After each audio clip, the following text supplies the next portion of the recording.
Bueno, ahora vamos con las preguntas de repaso general de los temas de neumología para el ENARM. En esta parte vamos a ver como las generalidades de los volúmenes pulmonares, el asma y EPOC. Entonces, para en las generalidades vamos a tener los volúmenes pulmonares y las capacidades pulmonares. Entonces, vamos a tener volumen tidal, que va a ser la cantidad de aire que entra y sale en una respiración normal, que van a ser aproximadamente 500 mililitros.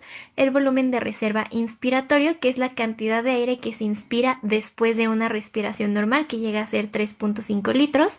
El volumen de reserva expiratorio, que es la cantidad de aire que se puede sacar después de una expiración normal, o sea, una vez forzada, que son aproximadamente 1,5 litros. Y el volumen residual, que es la cantidad de aire que queda después de una expiración forzada. Entonces vamos a tener las capacidades inspiratorias, que estas son como la suma de los volúmenes. Entonces, para la capacidad inspiratoria vamos a tener el volumen de reserva inspiratorio más el volumen corriente, que es también conocido como el volumen tidal. La capacidad residual funcional, que va a ser el volumen de reserva expiratorio y el volumen residual. La capacidad vital, que va a ser la suma del volumen de reserva inspiratorio, el volumen corriente y el volumen de reserva expiratorio, y la capacidad pulmonar total, que van a ser la suma de todos los volúmenes. Entonces, ahora pasando al tema de asma, ¿cuál es la fisiopatología subyacente del asma? Pues el asma es una enfermedad producida por acción de células inflamatorias, mediadores químicos y factores quimiotácticos que resultan en inflamación. Entonces, vamos a tener un alérgeno que llega y es agarrado por la célula dendrítica. La célula dendrítica se lo presenta a los linfocitos TCD4, TH2, que va a secretar interleucina 4, interleucina 5 e interleucina 13, que estas tres interleucinas son las más importantes en la fisiopatología del asma, que activan a las células plasmáticas que van a secretar IgE, que llegan hasta las células cebadas que secretan histamina y leucotrienos. Entonces, la interleucina 5 activa a los eosinófilos que generan leucotrienos, y aquí es muy importante conocer la hipersensibilidad, que puede ser tipo 1 cuando es agudo, y cuando ya es un asma crónico va a ser una tipo 4B. Entonces, ¿cuál es la consecuencia de la inflamación en el asma? Generalmente la inflamación contribuye a la hiperreactividad, que es esta tendencia de la vía aérea a constreñirse en respuesta a alérgenos, irritantes, infecciones víricas y el ejercicio, y provoca edema, aumento en la producción de moco, llegada de células inflamatorias y denudación de las células epiteliales. Entonces, ¿cuál es la consecuencia de una inflamación crónica en el asma? Pues la inflamación crónica puede conducir a la remodelación de la vía aérea con proliferación de las proteínas de la matriz extracelular, hiperplasia vascular, que pueden generar cambios estructurales irreversibles y la pérdida progresiva de la función pulmonar. Entonces, ¿cuáles son los factores que contribuyen al desarrollo de asma, sobre todo en la población pediátrica? Pues exposición inútero y pasiva al humo de tabaco, contaminación aérea, infecciones respiratorias virales, exposición a concentraciones elevadas de alérgenos o el uso de antibióticos durante la infancia. Entonces, ¿cuáles son los factores que desencadenan los ataques de asma? Lo más común es que sean desencadenados por infecciones virales, exposición a alérgenos o irritantes, ejercicio, emociones y cambios en el tiempo o en la humedad ambiental. ¿Cómo se caracteriza una exacerbación asmática? Pues aquí va a haber un aumento de la inflamación de la vía aérea, con una disminución de la función pulmonar y un aumento de la hiperreactividad bronquial, que es episódico, y se acompaña por un empeoramiento sintomático que generalmente tiene una duración de varios días o algunas semanas. Entonces, ¿cuáles son los datos claves que tenemos que buscar en la exploración física del asma? Pues aquí hay una prolongación de la fase expiratoria. Con el avance de la crisis pueden presentarse cianosis, disminución del movimiento aéreo, retracciones, agitación, incapacidad para hablar, posición en trípode, diaforesis y pulso paradójico. Aquí va a haber una disminución de más de 15 milímetros de mercurio en la presión arterial con la inspiración. Entonces, ¿cómo vamos a realizar el diagnóstico como tal de asma? Pues el diagnóstico es clínico, basado en un complejo sintomático de disnea paradójica que se asocia a sibilancias, opresión torácica, tos y evidencia fisiológica de obstrucción variable, y es muy importante que sea una obstrucción reversible de la vía aérea con hiperreactividad bronquial. Entonces, las manifestaciones clínicas típicas que tienen los pacientes con asma va a ser tos, sibilancias, disnea, taquipnea y opresión torácica, que también es muy común que los pacientes con asma además presenten atopia, eczema, rinitis alergia o fiebre del heno. También estos datos son muy específicos para hacer el diagnóstico de asma, que sea una obstrucción reversible del flujo aéreo, que lo veríamos como una mejoría de más del 12% en el volumen expiratorio forzado en un segundo, o sea, el FEV1, o un aumento de 200 mililitros después de la administración de broncodilatador, que generalmente se suelen utilizar de 4 a 8 atomizaciones de salbutamol. Entonces, aquí es súper importante porque esta siempre suele ser preguntas del ENARM. ¿Cómo se clasifica el asma de acuerdo a su severidad? Entonces vamos a tener el asma intermitente, que el asma intermitente van a ser síntomas menos de una vez a la semana, exacerbaciones que son muy cortas, síntomas nocturnos no más de solo 2 veces al mes, FEV1 o FBC de más de 80% del valor del predicho y una variabilidad en el FEV1 de menos del 20%. Un asma leve ya son síntomas más de una vez por semana, pero menos de una vez al día. Exacerbaciones que ya pueden afectar la vida y el sueño, síntomas nocturnos que ya van a ser más de 2 veces al mes, el FEV1 de más de 80% del predicho y una variabilidad de menos del 20 a 30%.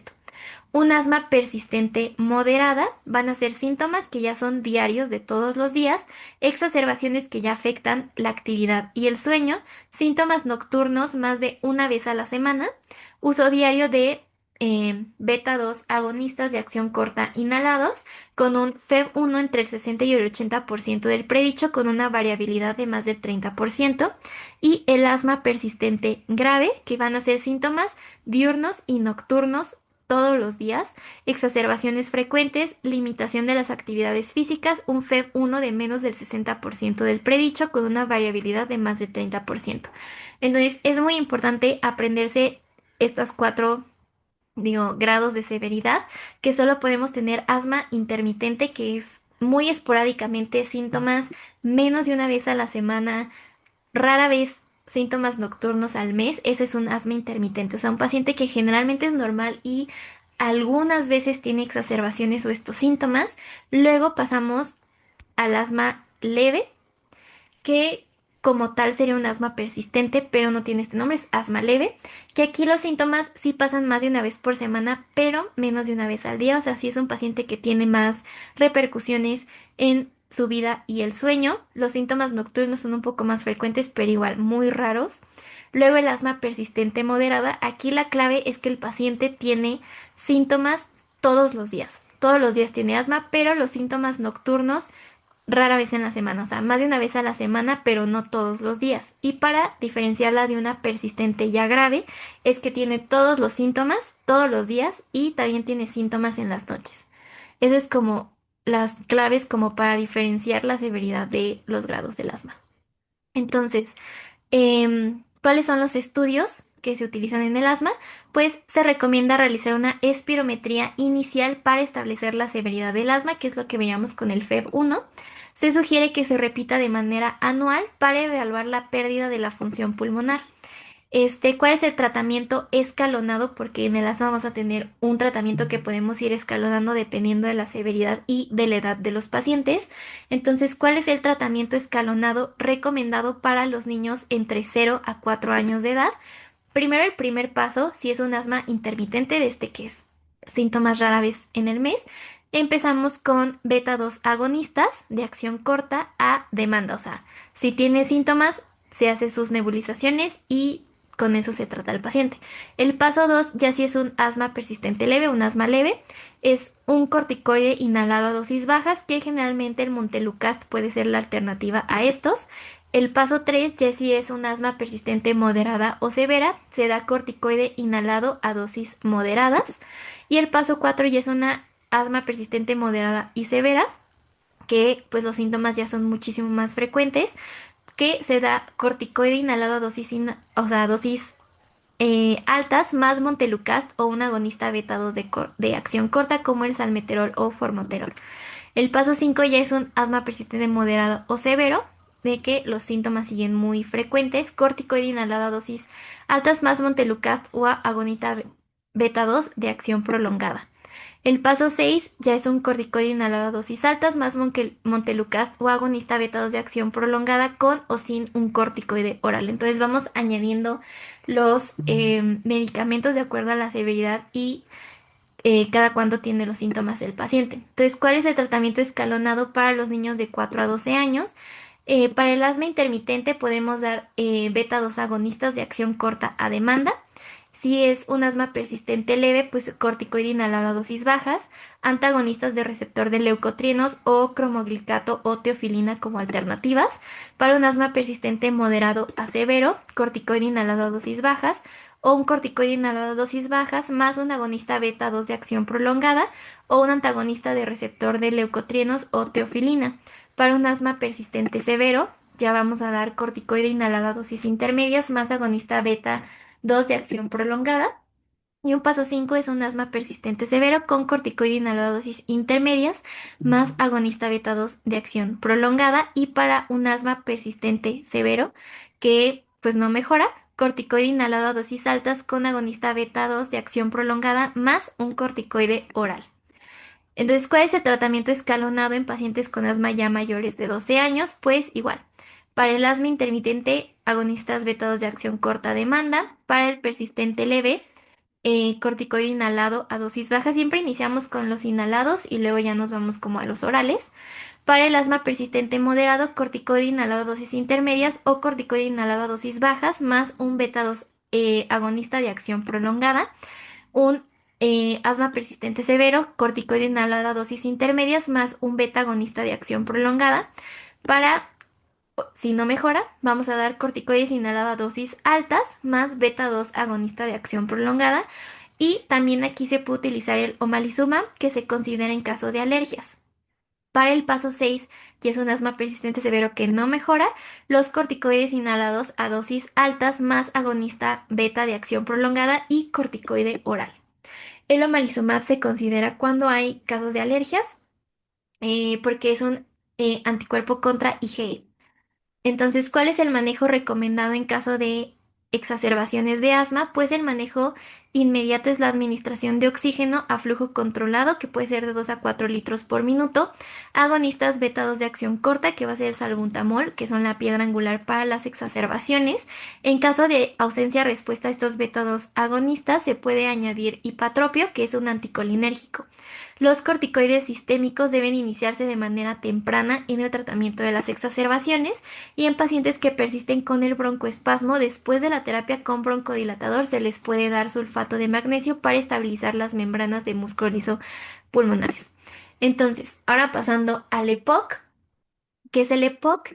Es una enfermedad tratable y prevenible que se caracteriza por la presencia de síntomas respiratorios persistentes como disnea, tos, expectoración y o exacerbaciones debido a una o más anomalías de las vías respiratorias, ya sea bronquitis, bronquiolitis y o alveolares como el enfisema. Entonces tiene que haber toda esta combinación para establecer una enfermedad obstructiva crónica que provoca una obstrucción persistente, a menudo progresiva del flujo del aire, generalmente causadas por exposición significativa a gases o partículas nocivas, que esta no es reversible. A diferencia del asma, esta no se puede revertir. Entonces, ¿cuál es la epidemiología del EPOC? Es la cuarta causa de muerte en el mundo. La prevalencia en países desarrollados va del 3 al 6% en adultos mayores de 50 años. En México se ubica entre la sexta y cuarta causa de mortalidad en el país. Entonces, ¿cuáles son los factores de riesgo para desarrollar EPOC? Pues el tabaquismo va a ser el factor de riesgo más importante, pero un tercio de los pacientes que tienen EPOC resultan ser no fumadores. Entonces, también los que están expuestos al humo de combustibles de biomasa que se usan para cocinar y calentar también son factores de riesgo importantes. Entonces, ¿cómo se clasifica el EPOC de acuerdo a su etiología? Vamos a tener el EPOC por factores genéticos, que generalmente son los pacientes jóvenes que no son fumadores que tienen EPOC, que es por una deficiencia de alfa-1 antitripsina. El EPOC por desarrollo pulmonar anormal, que aquí vamos a ver un deterioro de la maduración pulmonar con un nacimiento prematuro o bajo peso al nacer o una mala nutrición en la infancia y pues la primera infancia. Y pues tenemos el EPOC más común, que es el debido a exposiciones ambientales por tabaquismo y o biomasa y exposición a la contaminación del aire ambiental, incluido el humo de los incendios forestales o por exposición laboral. También se puede desarrollar EPOC por infecciones, sobre todo infecciones en la primera infancia, bronquiectasias asociadas a VIH o asociada a tuberculosis. Y vamos a tener los que tienen esta combinación de EPOC y asma, que son los que tienen un desarrollo pulmonar anormal asociado con un asma infantil o bien el asma que está concomitante con el EPOC. Y el EPOC de causa desconocida, que son pacientes sin factores de riesgo conocidos.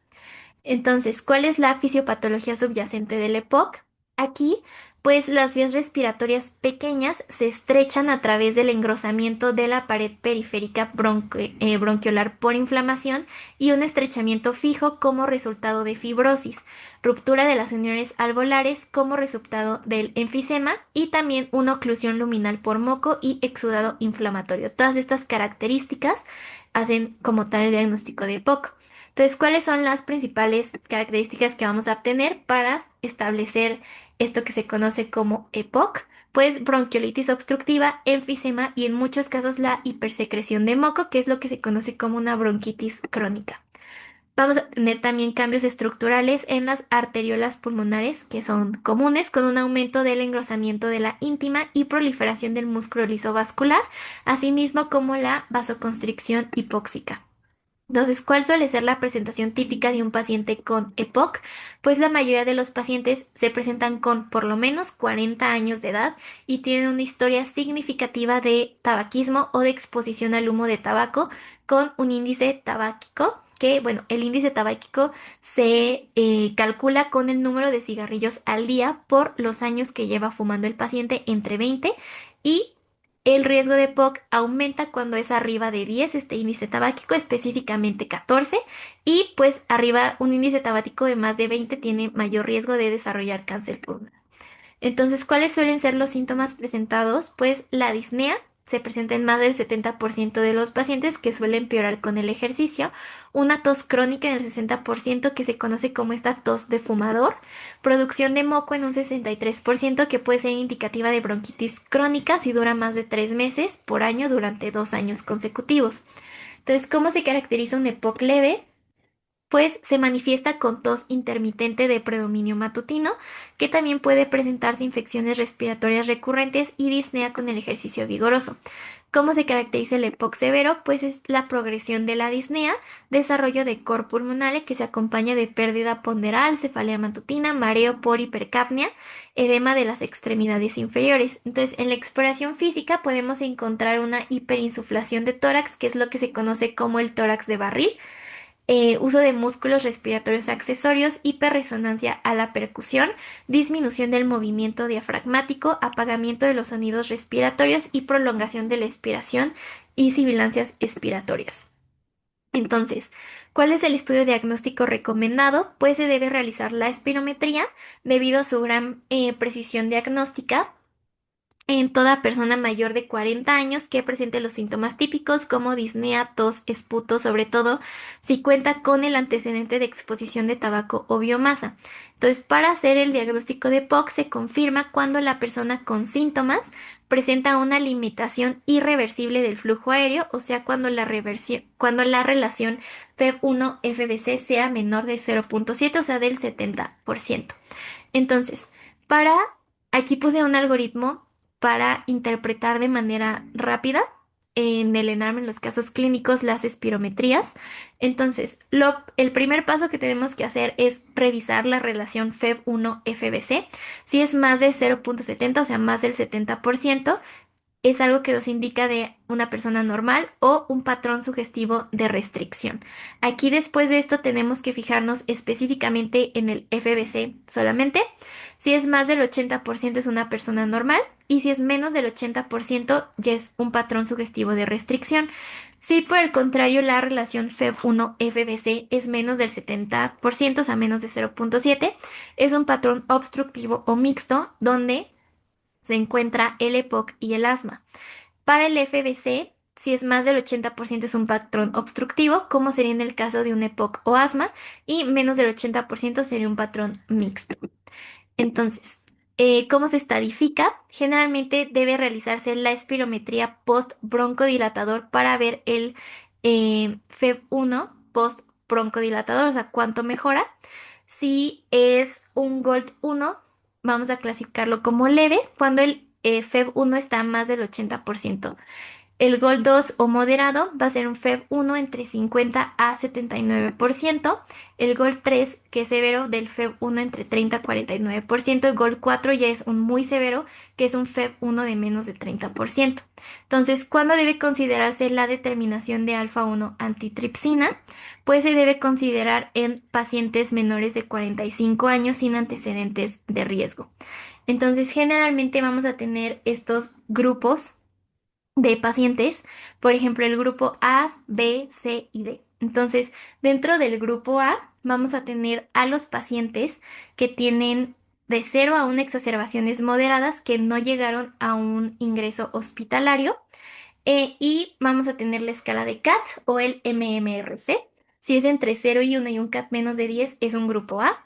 Si es un MMRC de más de 2 o más, o un CAT de mayor o igual a 10, aquí ya se da el tratamiento con un broncodilatador de larga duración, ya sea LABA o LAMA, que es el grupo B. Y para el grupo C y D, aquí ya van a ser pacientes que hayan presentado 2 o más exacerbaciones moderadas o una sola exacerbación que haya llevado a la hospitalización. O sea, si un paciente no llega su exacerbación a la hospitalización, se clasificaría entre el grupo A o B. Y si ya tiene esta hospitalización, estas exacerbaciones más frecuentes, ya entra entre el grupo C o D. Y pues el tratamiento depende de dónde se encuentre el paciente. Entonces, ¿cómo se evalúa la disnea de los pacientes con EPOC? Si utilizamos el cuestionario CAT, que aquí es para evaluar la calidad de vida de los pacientes. Entonces, si es menos de 10, digamos que el EPOC tiene un impacto bajo en su vida diaria y más de 10 es un impacto alto. Entonces, generalmente los que tienen un CAT de menos de 10 pueden ser grupo A o grupo C. Y si tiene un alto impacto en su calidad de vida, van a ser grupo B o grupo D, ya dependiendo si tiene exacerbaciones o no, depende si es grupo A o C o B o D. Y la escala MMRC es para predecir las exacerbaciones y hospitalizaciones. Entonces, 2 o más significa una disnea significativa de los pacientes y por eso los clasificamos de este lado como grupo B o grupo D. Entonces, ¿cómo se clasifica la gravedad del EPOC para establecer el tratamiento? Pues es justo esto que ya habíamos mencionado, dependiendo de en qué grupo se encuentren los pacientes. Y aquí es muy importante conocer solo los puntos de corte del cuestionario CAT y la escala MMRC, porque en el cuestionario CAT lo único que tenemos que acordarnos es que menos de 10 es un impacto bajo y solo puede ser grupo A o grupo C, dependiendo ya de las exacerbaciones. Y de la escala MMRC, pues es que sea mayor o igual de 2, es una disnea significativa. Y aquí solo puede ser grupo B o grupo D, igual se diferencia si tiene más o menos exacerbaciones que llevaron a la hospitalización. Entonces, es la clasificación ABCD. Entonces, ¿cuál es el tratamiento recomendado en los pacientes dentro del grupo A? Que son mínimamente sintomáticos y tienen bajo riesgo de exacerbaciones. Se inicia tratamiento con un SABA, que es un beta agonista de acción corta, que el primero va a ser salbutamol. Un SAMA, que es un antagonista muscarínico de acción corta, que puede darse bromuro de ipratropio o su combinación si es necesario para aliviar los síntomas del incremento de la disnea. Si el paciente ya usa un LAMA, que es un antagonista muscarínico de acción larga, sobre todo el tiotropio, se debe dar un SABA para un alivio rápido de los síntomas. Entonces, ¿cuál es el tratamiento recomendado para pacientes del grupo B? Aquí son más sintomáticos, pero tienen un bajo riesgo de exacerbación, pues el uso regular de un LABA, que es un beta agonista de acción larga, como el salmeterol o formoterol. Si ya toman un LAMA, se usan los SABA como rescate. Si ya toman un LABA, se puede usar un SABA o un SABA-SAMA como rescates. Sí, sobre todo los LABA pueden causar taquicardia o temblores finos y los LAMA pueden causar boca seca y retención urinaria. Y aquí no se tiene que usar teofilina como rescate porque puede generar eventos adversos. ¿Cuál es el tratamiento para los pacientes del grupo C? Que son pacientes poco sintomáticos, pero tienen un alto riesgo de exacerbaciones. Se inicia con un LAMA debido a la baja probabilidad de exacerbación. ¿Y cuál es el tratamiento recomendado para los pacientes del grupo C, que son pacientes muy sintomáticos y que tienen más riesgo de exacerbaciones? Se inicia de inicio con un LAMA y se puede dar un LAMA más un LAMA. Se prefieren pacientes que tienen una disnea severa, ya cuando el CAT es más del 20. Pacientes con conteo de eosinófilos de más de 300 o características sobre todo que tienen una combinación entre asma y EPOC. Se puede dar un LABA más un corticoide inhalado que sea budesonida o fluticasona, siempre y cuando sea un paciente que tiene conteos de eosinófilos de más de 300, o sea que sí le vaya a ser em, útil el uso de un corticoide inhalado como tal. Entonces, ¿cuáles son las indicaciones para empezar con la terapia de oxígeno suplementario? Aquí son muy específicas y también pueden ser preguntas de ENARM, ya que el oxígeno ha demostrado disminuir la mortalidad de los pacientes con EPOC, sobre todo el cese del hábito tabáquico también disminuye la progresión. ¿Y cuáles son las indicaciones para el uso de oxígeno domiciliario? Presión arterial de oxígeno de menos de 55 milímetros de mercurio o saturación de oxígeno que vaya debajo del 88%, ya son candidatos para usar oxígeno domiciliario. Una presión arterial de oxígeno de más de 55 pero menos de 60 y que tenga hipertensión arterial pulmonar, poliglobulia o trastornos del ritmo cardíaco también son este, indicaciones para el uso de oxígeno domiciliario. El oxígeno debe mantenerse más de 16 horas al día para tener metas de presión de oxígeno de más de 60 y una saturación de oxígeno de 90 o más. Entonces, ¿cómo se define una exacerbación de POC? Pues es un evento agudo caracterizado por un empeoramiento de los síntomas respiratorios del paciente que va más allá de las variaciones normales en el día a día y que lleva a un cambio en el tratamiento farmacológico del paciente. Va a ser un incremento en la frecuencia y la gravedad de la tos y un incremento en la producción, volumen o cambios en el esputo. También va a haber un incremento en la disnea. Entonces, ¿cuál es el principal detonador de las exacerbaciones de POC? Van a ser las infecciones respiratorias, que son el detonador en aproximadamente 70% de los casos. Las más importantes, sobre todo las bacterias, va a ser Haemophilus influenza, Moraxella catarrhalis, Streptococcus pneumoniae y Pseudomonas. Aquí es muy importante Haemophilus influenza porque generalmente es el agente más común de neumonía adquirida en la comunidad en los pacientes con EPOC. ¿Cuáles son los datos claves de una exacerbación de POC? Pues van a tener sibilancias, taquipnea, disociación toracoabdominal, uso de músculos accesorios y dificultad para hablar. ¿Cuál es el manejo recomendado para estas exacerbaciones? Aquí tenemos que dar oxígeno a bajo flujo porque hay que recordar que los pacientes suelen estar hiperinsuflados, que es la meta mantener saturaciones entre 88 a 92%. Ventilación no invasiva con el BiPAP. Y para la exacerbación leve se puede usar SABA o SAMA, sobre todo salmuterol 100 microgramos por hora y o bromuro de ipratropio 20 microgramos por hora en 2 a 3 dosis, luego cada 3 a 4 horas. Exacerbación moderada. Pueden darse broncodilatadores más antibióticos y o prednisona, sobre todo 40 miligramos al día, y esto por 5 a 7 días. Y para una exacerbación grave, hay que hospitalizar a los pacientes, incrementar las dosis de SABA y SAMA y corticoides en nebulizaciones y o prednisona 40 miligramos oral o intravenoso, los antibióticos y equiteos de antonicen, tromboprofilaxis con heparina de bajo peso molecular, o sea, enoxaparina. Y eso es todo por la primera parte de los temas de neumología para el ENARM.